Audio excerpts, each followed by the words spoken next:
innovation, workforce, skilling, etc., which is the theme that we are going to talk about today. On the innovation front, as it was mentioned by Ms. Trump yesterday, today we have India's largest technology incubator in Hyderabad called the T-Hub, which has been doing exceedingly well. And come this time next year, by this time next year, we will be having the world's largest technology incubator / startup engine in our own city of Hyderabad right here. In fact, innovation has been a huge driver in the growth story of Telangana in the last 3.5 years. Our Honorable Prime Minister, Shri Narendra Modi, for the first time in Indian history, for the first time in the history of this country, talks about Startup India. He realizes the importance of innovation. He realizes the importance of skills. He talks about Startup India. He talks about Skill India. And he also talks about how to ensure that this large demographic dividend, which is up for the grabs for India, because more than 50% of our population is less than the age of 27. More than 2/3 of India today is less than the age of 35. So that goes to tell you, India has the largest think force. I don't like to call it workforce. India today has the largest think force on the planet for any country in the history of the planet. As the world is aging, India is getting younger. As the world today, the average age goes high and high, India is getting younger and younger. But that throws up a very interesting challenge. All the way from Hyderabad and Telangana government and right up to the United States and Trump administration. The one big challenge every government faces today is employment, is creation of jobs. Now that throws up an interesting question. How do we ensure that this so-called demographic dividend is completely harnessed, is completely leveraged by the governments? The human capital, how do we harness it? How do we ensure that this innovation, in this innovation and knowledge economy, how do we keep going? And how do we make sure, most importantly, women, for whom another added dimension, another compounded problem is the gender discrimination that is rampant across the first world, second world, or third world, irrespective of which country you come from. So we want to talk about all these: innovation, skills, how do we ensure we create jobs? How do we also ensure at the same time we create both job creators, a platform for job creators like T-Hub, and how do we also ensure that for those people who are seeking employment, how do we make sure that they're adequately skilled? How do we also ensure that they keep refreshing their skills every so often? So like I said, I have cracker of a panel, and let me start by introducing the four powerful men. I have four powerful women. I've never done this in my life, moderation. So I'm a little nervous as well, so you have to bear with me for the next 1 hour. Let me start with Chandler, the MD and CEO of India's largest private sector bank, a woman who's won multiple awards. I can go on, but she's been consistently ranked among the top 100 most powerful women by Forbes and Fortune, and the winner of Woodrow Wilson Award for corporate citizenship. Chanda, thank you. I think you're here. Chanda Kochhar, ladies and gentlemen, a warm round of applause, please. Next, I'd like to introduce Karen Quintos, the Chief Customer Officer of Dell, the highest ranked, most senior position held by a woman in Dell is currently held by Karen Quintos. Karen works very closely on the board of Dell, the highest and the most senior position, the executive position with Michael Dell and the entire team. So welcome, Karen. Next, we have a woman who's extremely popular, who's done significant work, who's been a tremendous pillar of support to a former UK Prime Minister, Prime Minister Blair, Cherie Blair of the Cherie Blair Foundation for Women. Ladies and gentlemen, please welcome her with a warm round of applause.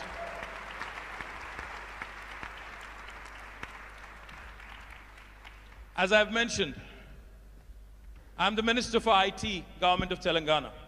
IT normally stands for Information Technology, but for the last 1 month and more so in the last 1 week, IT also in Hyderabad means Ivanka Trump. The lady herself is here, arguably the most powerful woman in the world. Warm welcome to Miss Ivanka Trump. With a warm round of applause, please.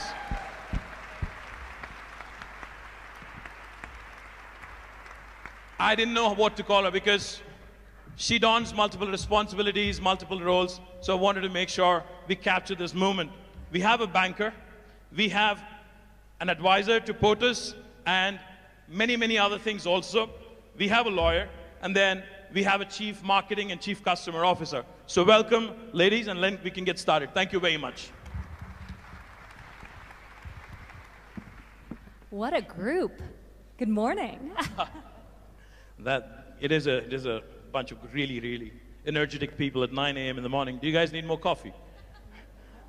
Well, this is a great panel.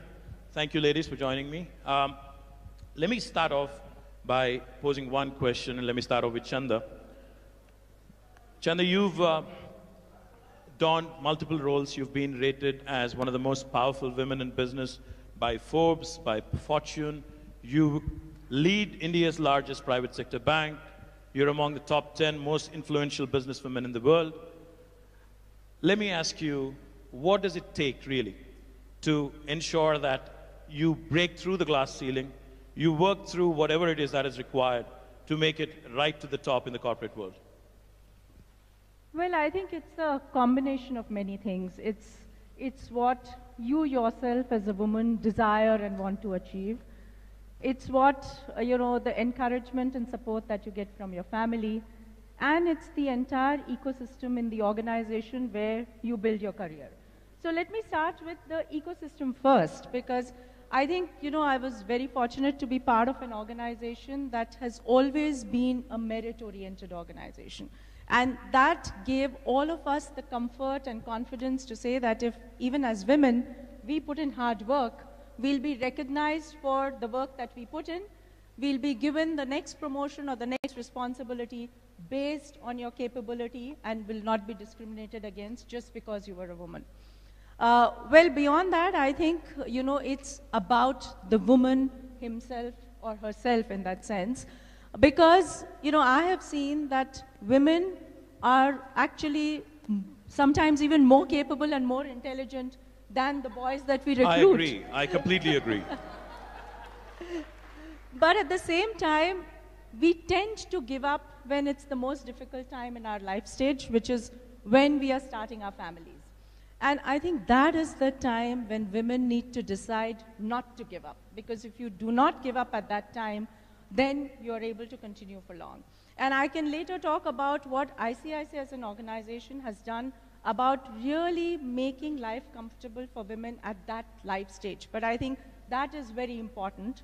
And I feel that at that time, it was I who believed that I want to do this because it's my desire. I'm not doing it because someone is forcing me to do it.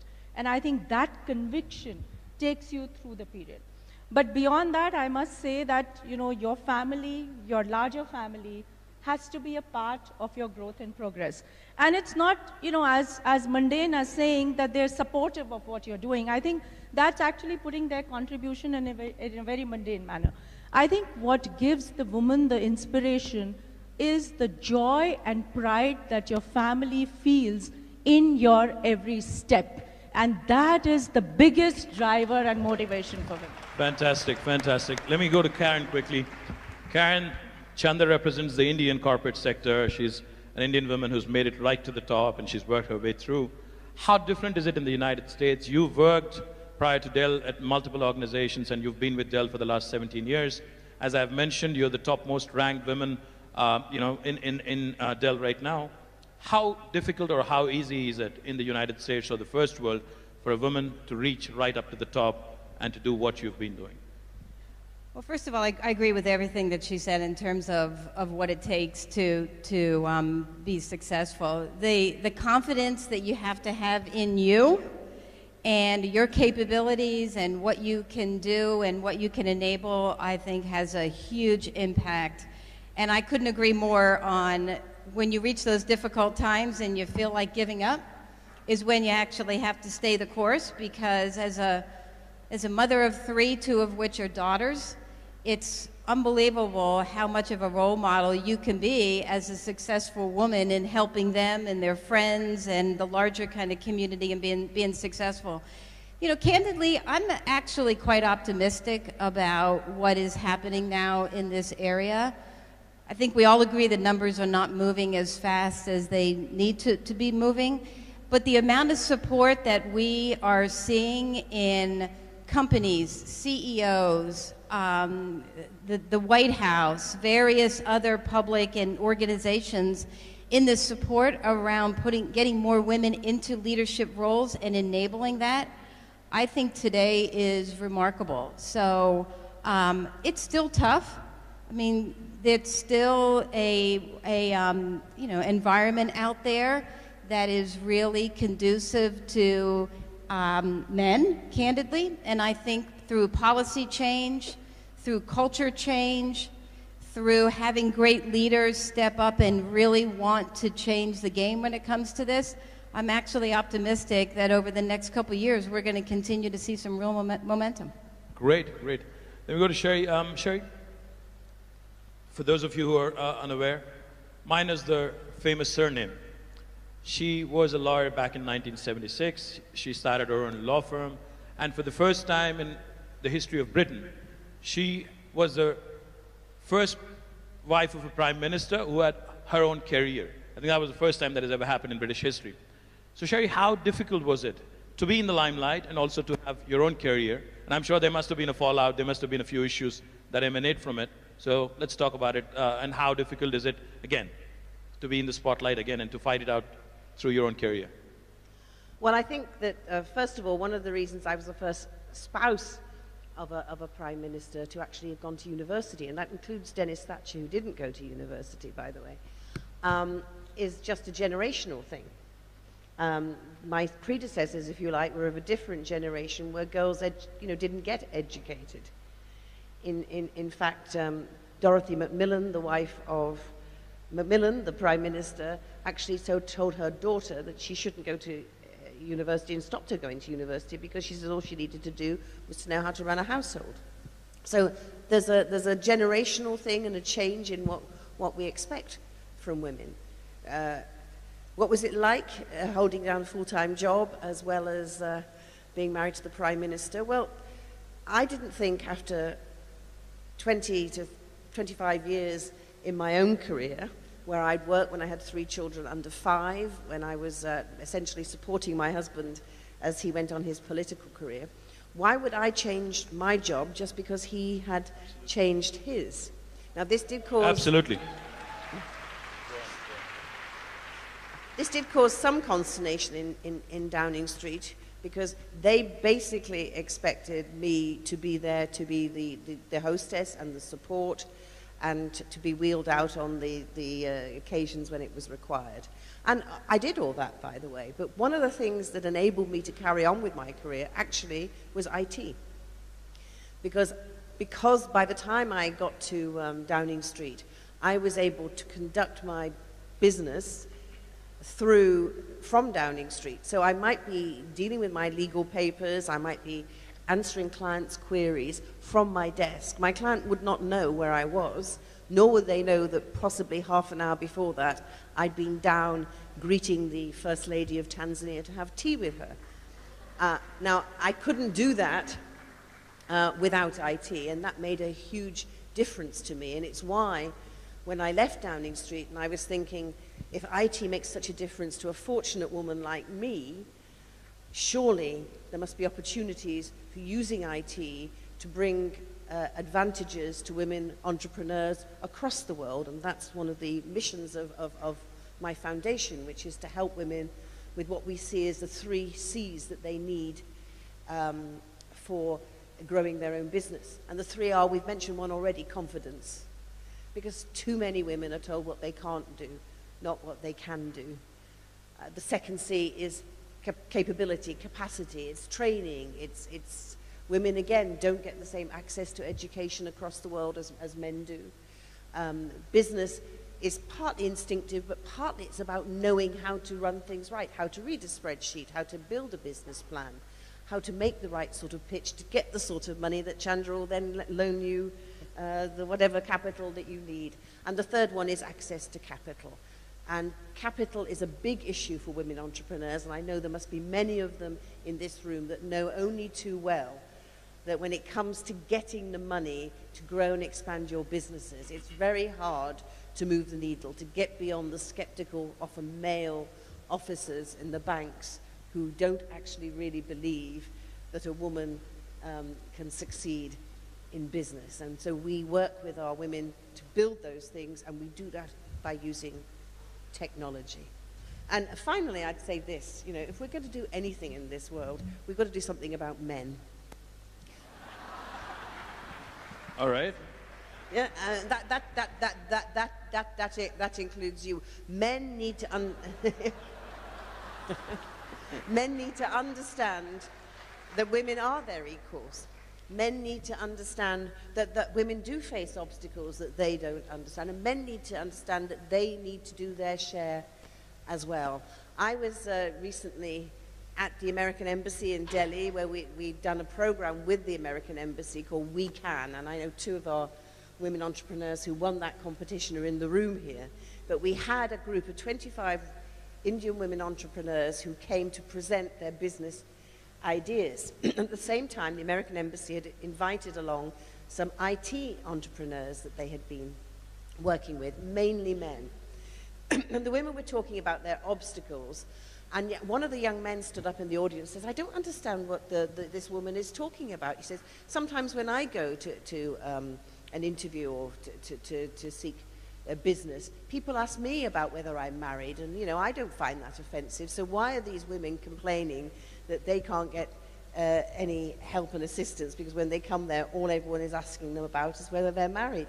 And that just showed, the women were very firm with him about there is a difference, because for a man here, if you say you're married, people will think, oh, responsible, not likely, you know, got responsibilities, likely to be a good bet. For a woman here who's looking for capital and comes and they say, are you married? And she says, yes, I am. They think, oh, difficult, going to get pregnant, you know, got other responsibilities. So it's a completely different mindset.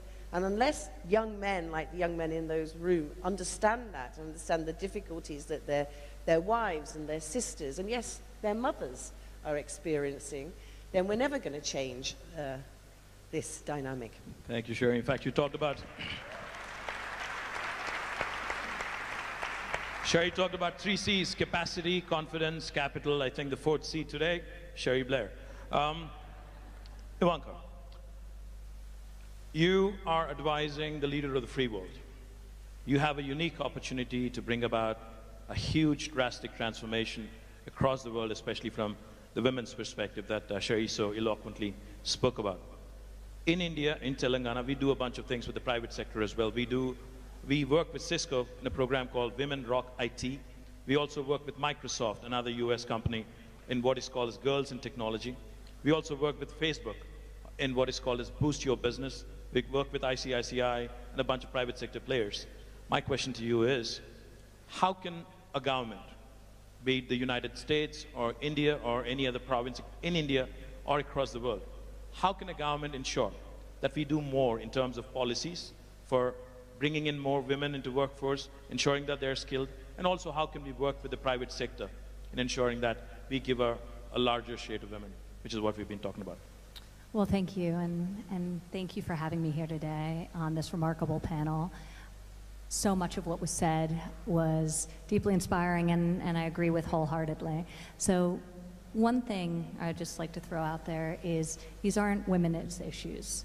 We're half the population. So we have to just start thinking about them as critical issues, not women's issues. So the role of strong male voices in this conversation, to Cherie's point, is very, very important.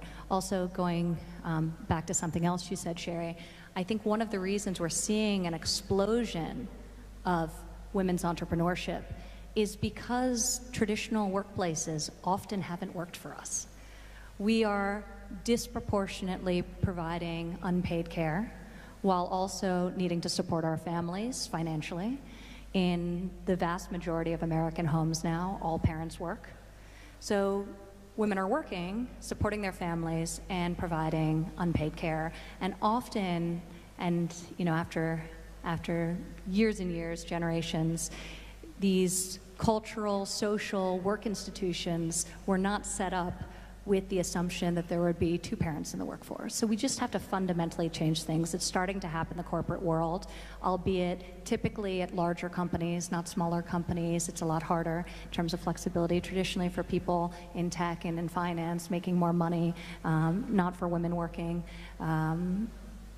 at the lower income end of the spectrum. So I think that's where government policy comes in, and we need to start thinking about ways to support the modern workforce and the modern reality of dual income households. I think technology is a great driver of entrepreneurship because a lot of women are leaving and saying this doesn't work for me, and it's emboldening them to go out on their own. Technology is reducing barriers to starting new businesses. It's creating flexibility around schedule. So you can work just as many hours or more, but maybe you work some of them after you've put your child to sleep from your living room or from your kitchen table. So I think technology offers tremendous opportunities to women and women entrepreneurs, and we're seeing that in terms of the explosive global growth and domestic growth we're experiencing in the United States. But going back to public policy, I think it's incredibly important we have policies that support the modern working family. You see in tax reform the expansion, the vast expansion of the child tax credit, recognizing the massive investment parents make into their families at a time when wages have stagnated for so long, and working parents really need relief. The child independent care tax credit, tackling the cost of childcare and the fact that it's not only inaccessible in large portions of the country, particularly in rural America, but the cost is enormous to many American parents, and they're unable to afford to provide high-quality childcare. So that's another issue we're addressing. So you see some of that agenda coming to life through components of tax reform. And coming into the new year, you will hopefully see it in a national paid family leave program that we're working hard to build coalitions of support for. The president included it for the first time ever in his budget this year, paid family leave, maternity, paternity, adoption. And I'm very encouraged by that step, and we'll be working with Congress to try and pass what is a long overdue policy. So that's where you have public policy and many other things we're doing.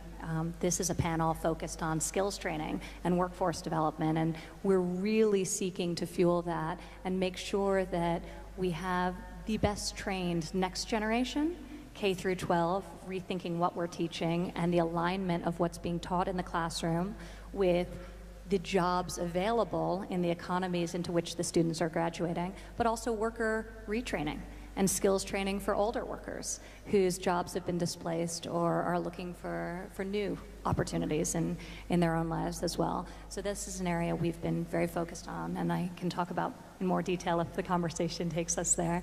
But you'd mentioned the private sector, and I can't say how important this is. I mean, it's really all innovation comes from the private sector. That's where it starts, that's where it originates. And government, and thank you to all of you out there and you incredible entrepreneurs who are taking some of the world's greatest challenges and obstacles, whether it's humanitarian aids or just providing a service better or reinventing or inventing a new idea. So it's incredibly exciting what you're doing, but government's role is to help fuel that, to eliminate barriers, to create an environment in which you can really accomplish your dreams and your goals, and we're seeking to do that domestically, and very excited about the work we're doing internationally to create opportunities for entrepreneurs and women entrepreneurs, especially in the developing world.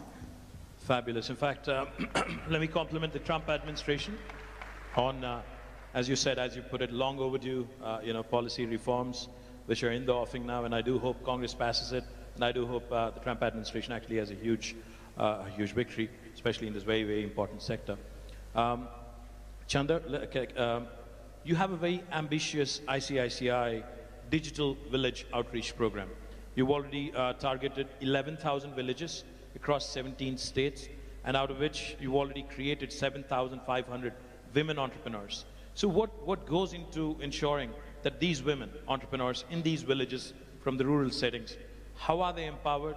How do you ensure that, I'm sure there must be obstacles in trying to bring them into the workforce. I'm sure there must be a lot of challenges. How do you overcome that? And how do you also ensure that they stay on top of their game? And how do they keep sustaining what they do? So let me take this in two parts. Let me also tell you what we do at ICICI to just encourage women participation in a large organization. And then let me tell you, as our CSR, what do we do in the villages to encourage women, in the rural areas. So in the organization, as I mentioned, we are an absolutely merit-oriented organization. And in fact, if people ask me, do you have special policies for women? We actually do not have real special policies for women. And I think the only special thing that we do is to create that environment where women feel confident that it's on the basis of their merit that they will rise. Fantastic.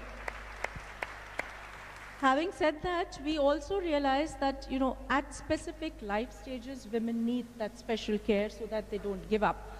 And I'll just point out to a couple of policies that we've started. So we've started something called I Work at Home, where we allow women, especially the young mothers, or even women who have to take care of their elderly parents or parents-in-law, to work from home for extended period. And this is not just about sitting and doing some data entry in some corner, but we create a work environment where through the use of technology, we have their computers linked online with our back-end systems. We have, face recognition so that we know that it's only the woman who's working. We have face recognition to say that if there's too much crowd around the woman and children are moving around, then the computer will shut off. So in a way, we create a real working environment where over long periods, people can work from home and they do not lose out on their career progression if they're working from home. Fantastic. Fabulous. The other thing that we've started lately is actually to say that any mother who's got a child up to 3 years of age, and if that mother travels overnight for office work, we of course pay for the mother because she's going for office work, but we also pay for the travel of the child and the travel of a caretaker so that the mother can take the child and caretaker along. Fabulous. Fabulous. Chandler? So these are some of the things in an organizational environment. But coming to our skill training initiative, we've started a whole skill training initiative across India. And through that, what we've done is we train those underprivileged youth who are not able to afford higher education. For that, we picked skills which are actually relevant for this kind of youth. So we have about 24 training centers in urban and semi-urban areas in the country, plus around 500 villages where we have taken this skill training initiative. The training skills that we've picked vary from something like a tractor assembly and a tractor repair to electricals to dress designing, garmenting, web designing, and office administration and selling skills. And what we have seen is that as we take these training skills, especially to the rural areas, we have more and more young women joining these training skills. So I'm very proud to say that we train about 100,000 youth every year, and of that, 55% are women. Fantastic. A big round of applause, ladies and gentlemen. More than 55%. That's amazing. That's amazing. And this is what we were talking about before with really so much of the leadership happening in the private sector and government taking these great programs and fueling them and really bringing them to scale. So, some of the most successful examples of skills training we've seen when we've looked across the globe at various apprenticeship opportunities are when government teams up with industry or government teams up with technical schools, community colleges, creates curriculum, and then that curriculum is taught to students, and then on the other side, they get a job from a private sector employer. So really creating that ecosystem and making sure there's an alignment with the classroom skills and a curriculum that will actually lead to a good paying job. And a lot of it's outside of the traditional 4-year college track. I think in America, we've gotten so focused on the importance of university that we've really done a disservice to a lot of people who could have had great paying jobs, who could have gone a different route, who could have learned skills, and maybe had skills better suited to the work that they wanted to do, and would have benefited from technical education or apprenticeship and real on-the-job training. So I think there's a tremendous opportunity in what you're describing, and 100,000 people a year, that's amazing. So. That's Thank exactly you. what my point was. And since you asked, how do they stay into it? Absolutely. So what we do is we create courses where the content is such that it ensures them a livelihood. What we've done in the digital villages is that we've actually digitized a whole set of financial payment systems so that it becomes inclusive for people to actually carry on their financial transactions and not suffer for the lack of having a bank account and so on and so forth. Then we provide, after providing them skills, we provide them credit linkage so that these people are able to get, an ability, access to credit so that they can start a livelihood of their own. And we provide them market linkages. So we link them, either if somebody's learned garment manufacturing, then we link them to the garment factories around the village so that they get a constant source of business. Or if somebody's learned office administration, we link them to the companies so that they get a job.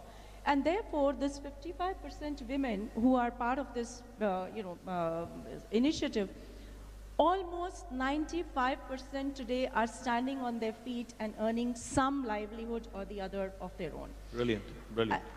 That's a great story. Yeah, and That's what a we've fantastic seen story. is that this gives them not just an economic confidence, but it actually gives them a confidence of investing back into their families, into their villages, because I again believe in this phenomena that, you say that if you educate a man, you educate an individual. But if you educate a woman, The entire you family. educate a generation. Absolute generation. Well, 55% plus employment in the rural economy. Let me go back to you, Karen. In Dell, you're leading a couple of very interesting inclusiveness and diversity initiatives. One which is called as Women in Search of Excellence, WISE acronym. And then you also have another very interesting program, Men Advocating Real Change, or MARC. You want to talk about it a bit more? Sure. I mean, this is an area that is clearly near and dear to us, and I'm sure is important to everyone in the audience. You asked the question, what are companies need to do to get more women into leadership roles and help with skills? We launched a couple of years ago unconscious social bias training. The biases that exist in society today, Cherie talked about some of them when it comes to women and, being married and those types of things. They have to be addressed. Men need to be part of those conversations, and that's what we did with the MARC, Men Advocating for Real Change training that we have done. We have trained nearly 90% of our executives. We made a goal that we're going to take it out to all frontline managers by the end of next year. It teaches all of us that we have biases, and it's how you respond to those. And it's what you do to lead your teams through those and recognize that the world is a better place. Business outcomes are great when you have diverse thinking that you can enable. And corporations are just better places when individuals can come in and feel that they can be themselves and really contribute to the company and the organization. We also have a very, very robust employee resource group. Our Women in Action resource group is the largest resource group that we have. It is 13,000 employees strong. We have 40 chapters around the world. We are using that employee resource group to fundamentally help drive some of the policy changes around paid time off, around enabling our flexible work from home solutions. We clearly see that technology can enable how women and men can work from home. We have sites across Dell where nearly 50% of the workforce works from home 1 or 2 days out of the week. And this has actually been a huge enabler for us to hire women back into the workforce that have taken some time off, that have children, that their children are getting older and they want to come back. And there is an untapped potential labor pool that is out there of women that have master's degrees, that have started their own businesses, that we are actually rehiring back at Dell. And they're continuing to lead, you know, major organizations and functions for us. And a lot of that is enabled through a lot of these practices. No wonder you won the Working Mother of the Year, 2012, the award by the Working Mother magazine, because the work-life balance, I think, you talked about. So Cherie, going back to you, when you launched your foundation in 2008, you talked about how women being a part of the workforce is going to lead to stronger economies. You want to elaborate a bit on that and how and what your foundation has done to further the cause in the last 9 years?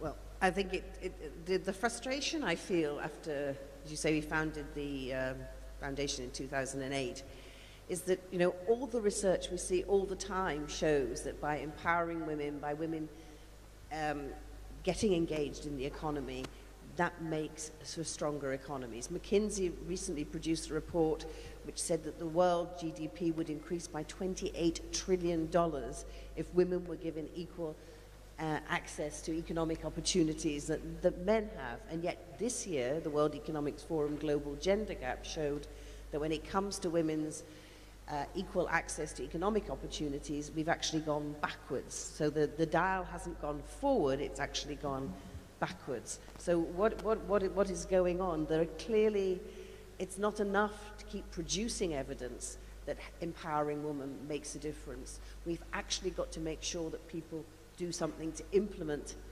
these things, because there are barriers. Take here we are in India, amazing country, vibrant, so much going on, and yet India has one of the lowest participations in the workforce of women in the world. Absolutely. It is right down there with some of the poorest countries in the world, and does worse, for example, than countries like Bangladesh.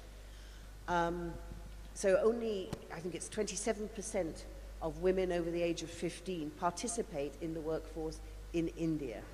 And when you look at women graduates from India, 67% of those do not go on after graduation to participate in the economy. So that is a huge disadvantage for India. And if these women were contributing their talents to the economy, then the Indian economy would be doing even better. So why is that happening? And we've touched on some of those things, and what we have tried to do with our programs is to help women get the skills, to get the information that enables them to break down some of these barriers. We talked a little bit, you mentioned, Karen, about the women returners. You know, when we talk globally about women entering into the economy, we then often segue into girls' education, which is so important. But in a world where so many women get married very young, if we ignore the women, as you were saying, who after they've had their families, and if you get married at 15 or even 18 and you have your children very young, you are still very active and got a lot to give in your 40s when you're possibly even a grandmother. And yet it's very much more difficult for women at that level to repenetrate the job market. And one of the ways you can reach these women is to bring them skill training, to give them access technology, so you reach out to them where they are, whether it's as in Chandra's program in the villages, and we did a great program with Mandeshi Bank in Pune recently, where they were already giving microfinance loans to women in the rural areas, and we added to those loans a component of business training. And as a result of that, we found that the women not only got the money, but they used the money more wisely, and therefore were able to increase their business skills. So I just wanted to tell you the story about one of the women that I met there, who'd been on our training course. And she was 37, she already had 2 teenage children. 6 years ago, she was working in her shop, and she cut off her left hand on a slicing machine. Obviously, this was a huge problem for her, but she picked herself up. She came on the course, got a loan, And as a result of the business training, realized that she needed to diversify her business. As a result of that, it ended up increasing her income fourfold, which enabled her to pay for her daughter, who she wants to become a doctor, to stay on at school beyond the age of 15, which was the age that she herself got married. But I asked her to describe her day for me, and I just wanted to share this with you. So she gets up at 5 o'clock in the morning, and she then, from 5 to 8, milks the 10 cows that she now has to produce milk to go to her store. She goes back at 8 o'clock, and she then feeds her family and gets her children off to school. At 10 o'clock, she goes to her shop. And by the way, remember, she's only got one hand. And she works in her shop between 10 o'clock and 5 o'clock. At 5 o'clock, she goes back and milks the cows again until 8 o'clock. And then at 8 o'clock, she goes home and she feeds the family again and prepares for the next day, and she goes to bed again then at 11 o'clock at night in order to get up again at 5 o'clock in the morning. That's a woman who is absolutely devoting herself to getting the best out of herself and her family. And she's the sort of woman that, by supporting and the fact that she's done so well, has increased her prestige in her village as well. So, you know, these are the sort of programs. Now, the other sort of thing we do is for a different level of woman entrepreneur, and we have what we call our blended learning training programs. These are like 3-month mini MBA courses. And the point about the blended learning programs is, though the women come together to do the business training, most of the course is delivered over the internet so that they actually don't have to leave their businesses. Because if you're a woman entrepreneur and you started a business and you're progressing that business, but you need the business skills to expand that business, it's sometimes very hard just to walk away and leave that business. But by using technology, we can provide training to women where they are so that they can carry on their businesses and still get the skills that they need to develop. So a program we have in Nigeria, for example, it's called The Road to Growth. One of the women on that program who did our course, for example, was a psychiatrist trained in the UK. She came back to Lagos to start a mental health clinic.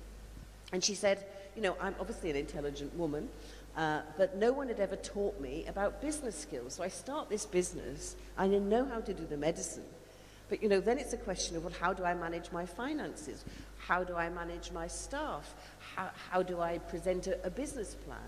And so the blended learning training gives women these skills, but doesn't require them to have to go away for weeks and months on end in order to be able to do that. So we have to find practical solutions to help women who are earning money now do better at what they do without requiring them to have to make the sort of sacrifices that they can't actually make by giving up their businesses altogether. Absolutely, practical solutions. Can I just add one thing to Cherie, because it's actually an example that you all can see here at GES, and it speaks to how do we help connect women, and in particular women entrepreneurs, up to the skills, the training, and everything that they need. One of the things that we discovered years ago as part of the work that we've done around women entrepreneurs is access to capital, access to mentors, access to skills, access to expertise that exists out there. And through technology, we built this platform, and you can see it in the Dell booth, called Alice. So think Angie's List for women entrepreneurs. It's built on a technology platform. It uses big data, artificial intelligence to hook women up with other women and the needs that they have around, I need capital access. I need to understand, you know, legal capabilities. I want marketing skills that will help me figure out how to market my company. And through this platform, we have thousands of women that are interacting with other women that they can connect real time with. And through technology and big data, this platform continues to be smarter and smarter and smarter. And our goal is to enable millions of women that can get the access to the skills, the training, and everything that Cherie and her foundation are helping to enable. So I think technology can really, really help there. Technology, practical solutions, sacrifices, and the wonderful work that your foundation is doing. My compliments. Let me turn back to Ivanka. Ivanka, a McKinsey Global Institute study shows that if we're able to close this workforce gap by 12%, we would actually be increasing the world's GDP by 25% by 2025. And it also, another interesting fact that this throws up, women in top leadership positions and boards actually enjoy greater financial returns.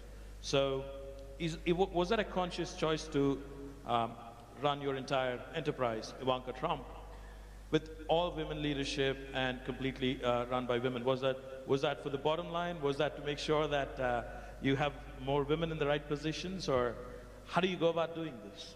Well, I think today, empirically, we know that having equal representation, gender representation, having diversity is a positive. It's financially beneficial to business. And that's what's pushing corporations, not just a social responsibility, but a fiscal responsibility to their shareholders. And that's what's pushing businesses to diversify at a faster rate than if they were doing it for some other motivation. So that's exciting. And we're seeing all the studies, we're seeing all the data to support that very fact. So I think the key, and we've covered so much ground here. We've talked about the importance of public policy supporting working families, women and men who work inside or outside of the home. We've talked about the role of technology and how that can connect people to mentoring opportunities, like the great work being done at Dell. We're doing that domestically at the government through programs such as SCORE, which have been very, very successful in getting private sector and getting successful men and women to coach and to mentor other young people or not so young people, who want to become CEOs as well. So taking programs like SCORE. We've talked about inadequate access to capital, which happens domestically, unfortunately, as well. When you look at our participation or our share of venture capital funding is minuscule, 3% last year. We're trying to fix that by A, raising awareness about this issue, but B, increasing our lending through the Small Business Administration. In 2017, we increased the amount of lending to women-led firms by over $500 million year-to-date alone, so that's exciting. And then internationally, where the barriers are the same but far greater, oftentimes with a cultural or legal overlay that makes it particularly challenging. So one of the initiatives we launched, and there's so many great initiatives across government. I'm leaving this stage and going to the State Department run GIST competition, which maybe some of the entrepreneurs here today will be participating in. You will? Amazing. It's a pitch competition to support investment in great entrepreneurs around the globe doing very innovative things. But there's so many different programs. But this summer we launched something that was very extraordinary. We were founding members with 14 other countries of a World Bank initiative called WeFi, and it seeks to address a number of the things we've mentioned: access to capital, access to networks, access to mentorship, and access to equitable laws by pushing governments in developing worlds to lower barriers and change the laws that prohibit women from full participation in their economies. So WeFi is very exciting, and we anticipate being able to leverage in excess of $1 billion to go to female entrepreneurs in the developing world. So we're hopeful that has a profound effect on the ecosystem of women's entrepreneurship generally, but also for the benefit of women in the workforce as well. Because it was noted here that when you invest in women, they invest back into their families, back into their communities. They say 90 cents on the dollar earned by a woman goes right back into her family and community, and back into things like education, into healthcare, into things that will create a positive generational impact. So we're very excited about that initiative and all the other ways we can fuel the exciting work that's being done in the entrepreneurship ecosystem at home and abroad. Congratulations. Can I ask you, because Absolutely. Ivanka, that 90-cent figure is a very interesting one, but I want to ask you as a man, what do you think the equivalent figure is for a man? 40? Well, He was supposed to answer that. I'm the moderator. I'm supposed to be asking you questions. So. Anyways, I think it must be around 40. Yeah, no. It's 30. 30. 30. All right. As always, you know, women are the smarter ones anyways. 40. But you know what I think? I was trying to But do do you know what I think about that? You see, I think there are plenty of men who also invest 90% of their efforts into their family and into their community. And the problem is that there are some men, and you know, my own father was one of these men because he abandoned my mother and my sister and myself and never supported us ever again. Who'd only put, you know, 1%, if you're lucky, into their families. And the question really is for men is, why is it that we tolerate the idea that these men who go off and spend their lives on wine, women and song, somehow that's acceptable? The men who put 90% of their efforts into their families should be speaking out more loudly and saying, these men that don't do that actually are letting us all down, rather than just shrugging their shoulders and saying, oh, well, you know, women, they do 90%, we do 30 to 40 as men, but that's okay. Because actually, it isn't really okay, is it? It's true, and I think this is something, Cherie, that I'm glad you brought up, but I'm actually very optimistic about, because I see the landscape changing, and especially when you look at the next generation coming up. I think women don't view themselves as purely providing care for their families. They want to work. In many cases, they need to work to support their families. Men, similarly, are taking a much more active approach in raising children and participating in the family than in previous generations as well. And we see this happening on different scales, but all over the world. And I see this generational shift that is very exciting, because when you think about true equality, it starts with having this level playing field and sharing the responsibilities, domestic responsibilities, as well as workplace responsibilities much more equitably. So I love the natural shift that we have happening, but I think talking about these issues, and I think men talking about the fact that they're not financial providers alone, that they want to participate, that they want to be involved parents and fathers is incredibly important as well. Now that you raised a very personal question, let me throw a quick question to all of you. I've learned that all of you are privileged to have a daughter, also each of you. I have an 8-year-old daughter also. So what would you say is the single most important thing that you would like to see changed? We talked about multiple things. We talked about capacity, we talked about confidence, we talked about mentorship, we talked about collaboration with the private sector, we talked about rural sector. What is that one single important thing from a government and, you know, from the societal perspective that you would like to see differently, say, a decade from now? We'll start with you, Ivanka, and then we'll move on to others. We have about 5 minutes, so let's make this crisp. Well, I think I have a 6-year-old daughter, and I'm actually trying to get rid of some of her confidence.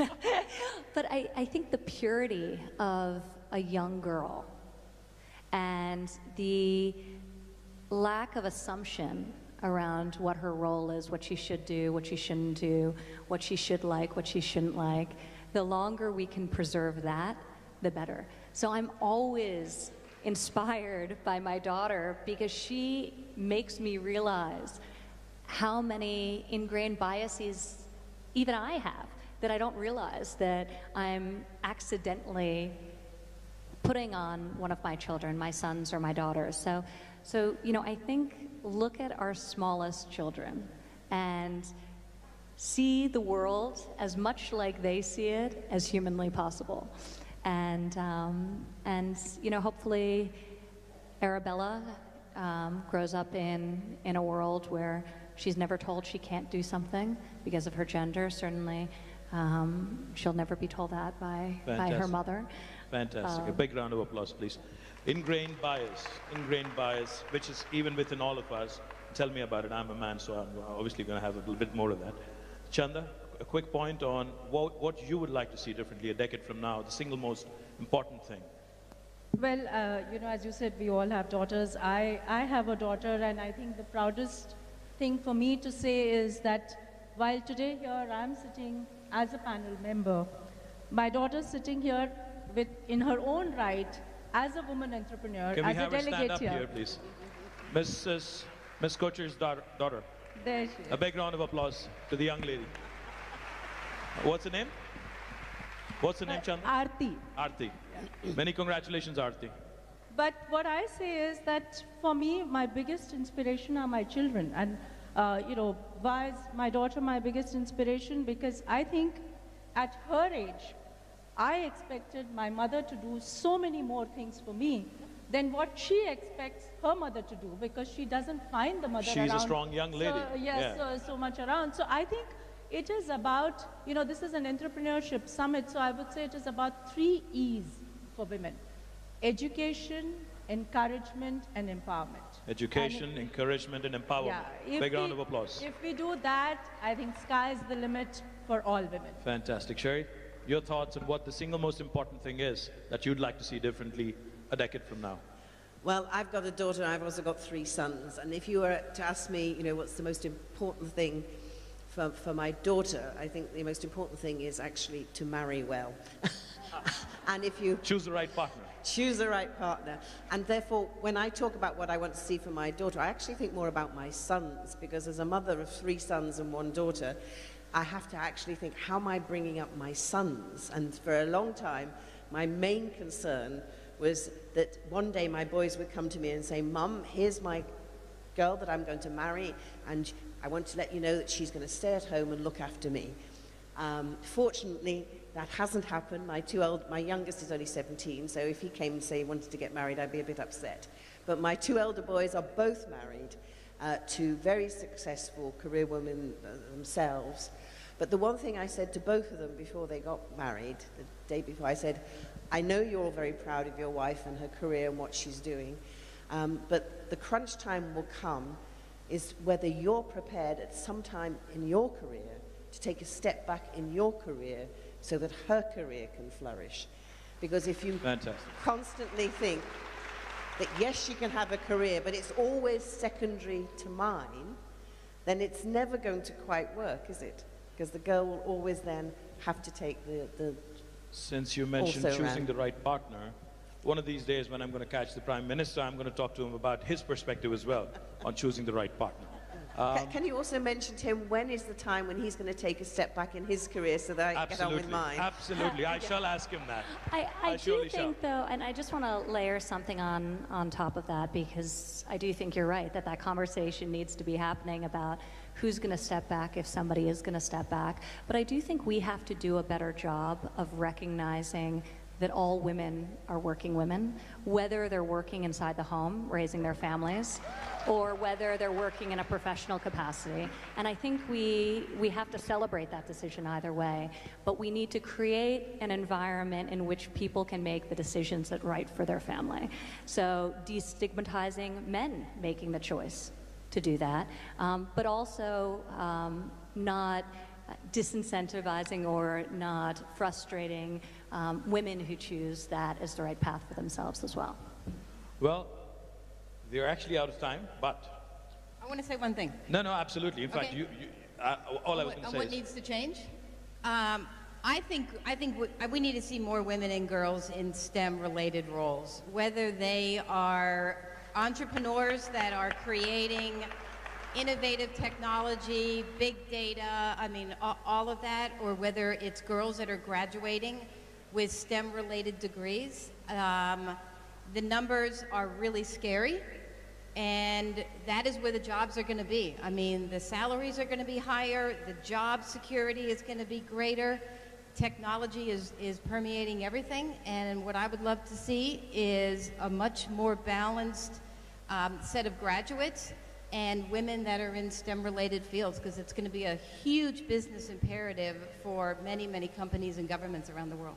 Well, while we are out of time, I think I have some very powerful women in the world sitting on this podium, so I'm going to take my liberties. I'm going to ask the organizers to give us 2 more minutes, and then we'll close out some final thoughts. Chanda, on what do you think, again, on skills, training, capacity? We covered multiple issues. Final thoughts, closing remarks, on what we should be doing. Say, 60 seconds? Yeah, so I said that, education in terms of in empowerment, you actually cover everything, whether it's skill, access to credit, and all that. And in terms of encouragement, it's the social approach towards women. But I want to take 1 minute to talk about India, because this is a forum where I think we should talk about India. And I just want to say that, for India, this is today a matter of both celebration, because India has come a long way, as well as a matter of resolving that there is lots more to do. So, clearly, as Cherie said, that, not even 25% of the graduated women really participate in the workforce.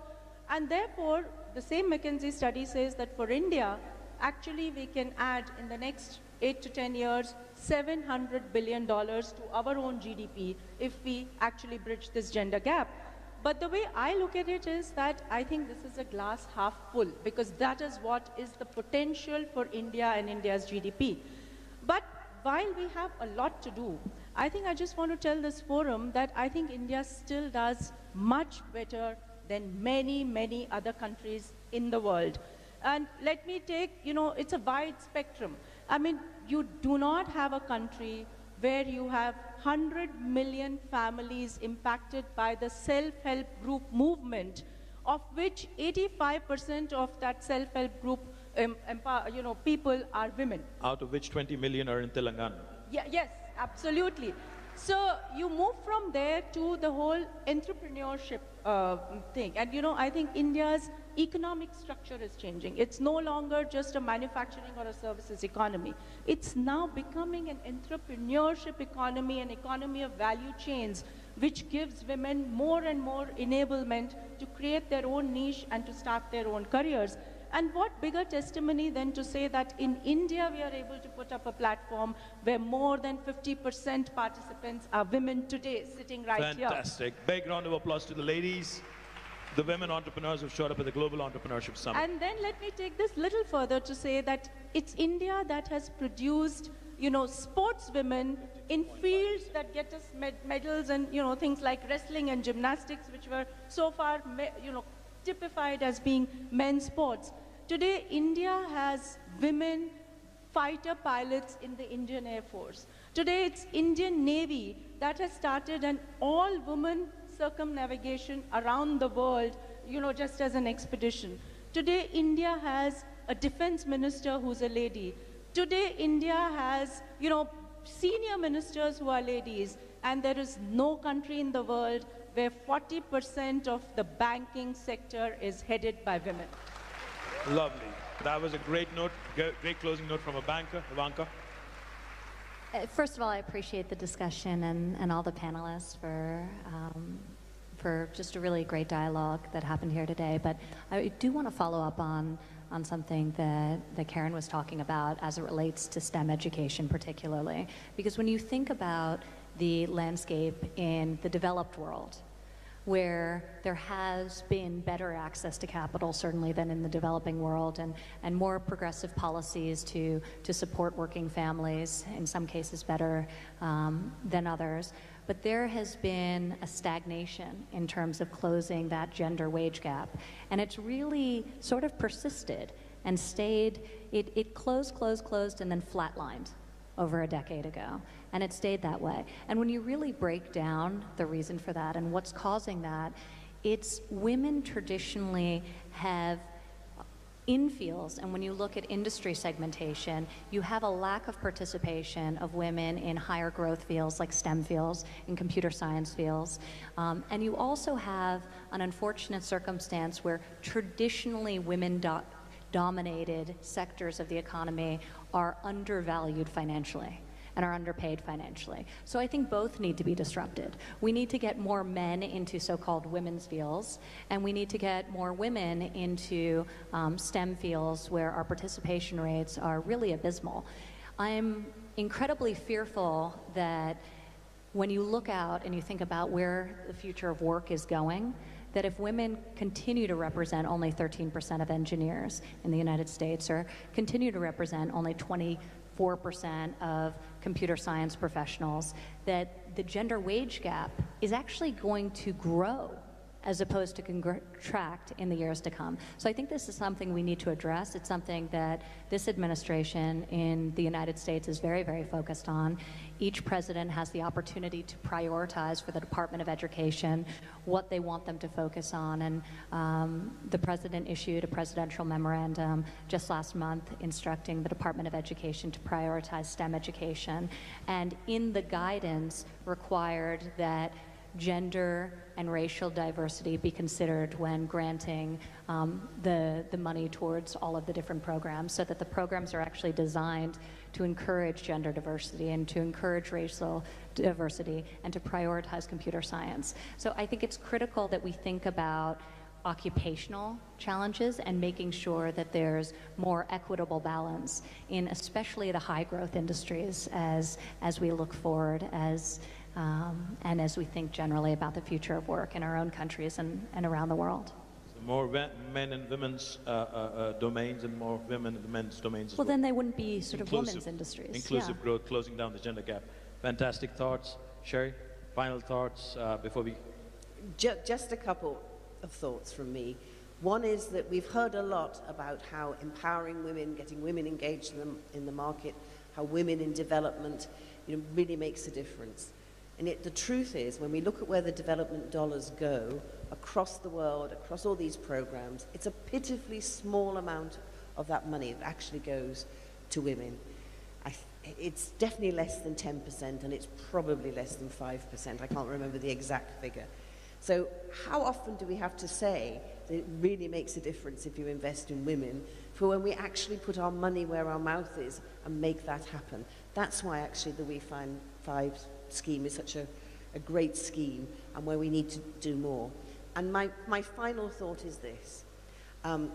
It's all about choice and diversity. We're talking about women as though all women were alike and all men are alike. And of course, we're all different.